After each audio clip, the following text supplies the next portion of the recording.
Africa, welcome back to Almost News with Just a Missing. It's me, I am Just a Missing. Zimbabwe, please don't call it Rhodesia, that's the geographical equivalent of the K word. Seriously, Rhodesia, Cecil Rhodes, you named an entire country after yourself. Zimbabwe is white South Africa's boogeyman. No, really, like they're like, Zimbabwe, and they're like, it's like that's how they scare kids. Zimbabwe, like, ah! But South Africa, we have a serious public service announcement.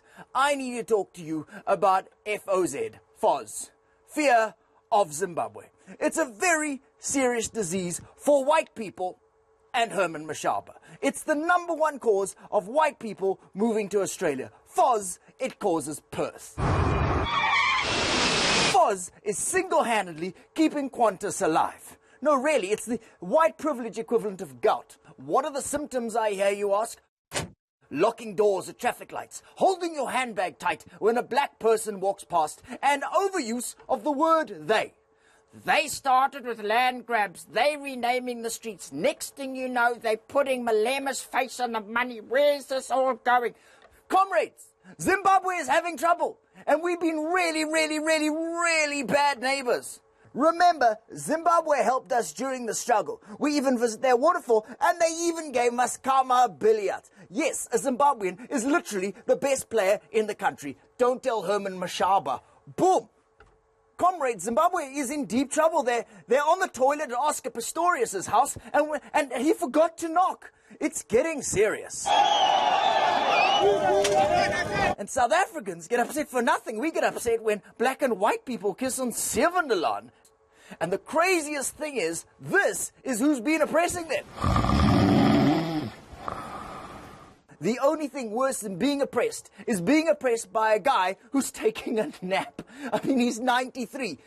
Mugabe outlived his own currency. People were starving while Gucci Grace killed time by attacking models with electric cables. No, seriously. That's what Grace Mugabe calls empowerment. South Africa. What did we do? Did we help our friends? No, we just whispered sweet nothings in his ear.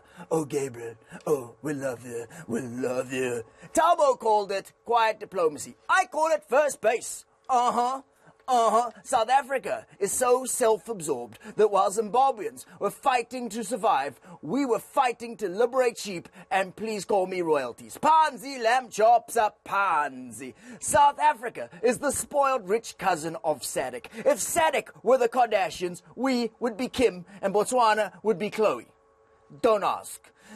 We call Zimbabweans names and blame them for our problems. It's like Zimbabweans are Mexicans and we're all Donald Trump. It's so horrible. We've been bad neighbors and we owe you, Zimbabwe.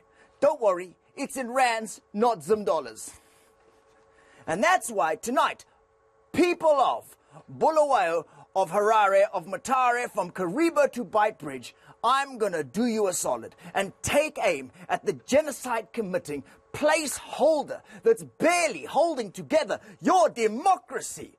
President Emerson Mnangagwa. Look, he took power by a military coup, and they're acting like it's not a coup. It was a coup. You know how we know it was a coup? They forced the president to go on TV and say, it's not a freaking coup. Let us all move forward. Comrade R.G. Mugabe and his family are safe and sound. It's a coup if your rush hour looks like this. South Africa refusing to acknowledge that it's a coup is huge.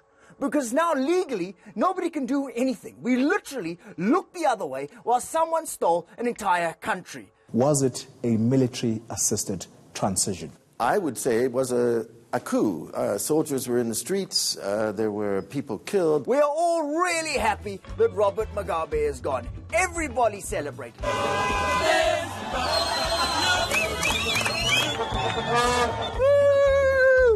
The guy's name is Ngwenya. Crocodile. How hardcore is that? He's named after a predator that hides in shallow water so that it can eat you. Holy cow!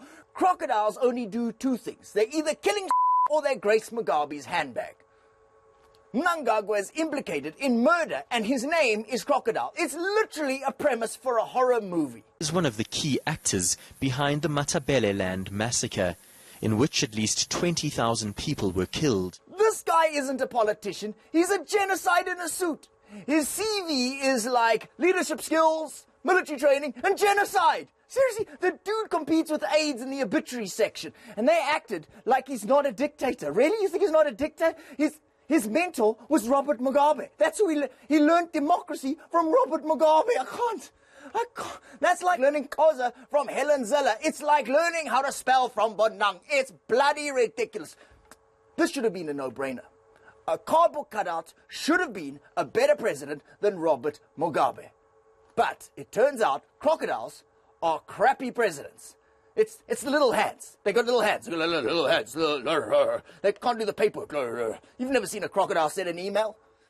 Fuel shortages, sharp price hikes. Zimbabwe is in economic crisis. If South Africa's petrol went up by 150%, we'd all go broke petrol bombing the union buildings. This is insane. Thanks to ZANU-PF, the national pastime in Zimbabwe is hunger. Inflation is at 42%.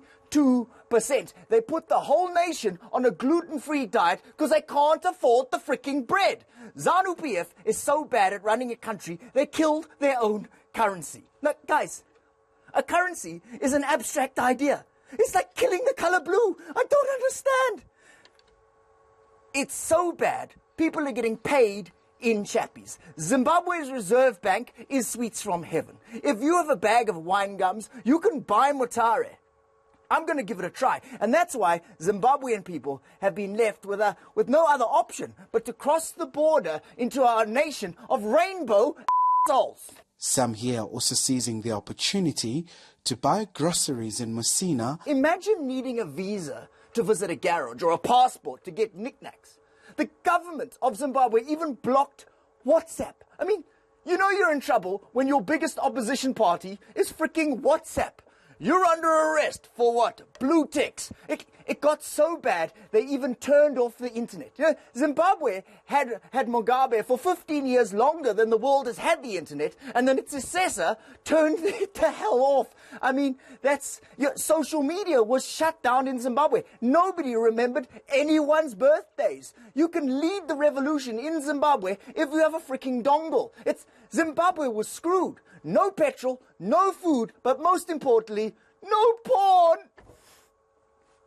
I'm joking. Zimbabweans are living in a military state run by a crocodile. It's the world's fairy tale. Africa has this policy, of sovereignty of states, that you don't really get to intervene. Our African leaders, they sit down and have coffee whilst, other countries are burning. People are practically dying. Zimbabweans have been asking for our help with loans and sanctions. So South Africa, stop telling the overqualified Zimbabwean who works for you, fakale husband. Zimbabwe, you should just come live with us. Come live with us. You could be the 12th province after Lesotho and Swaziland. I mean, or we could just swap you for Limpopo. Boom! South Africa, we'll see you after the break.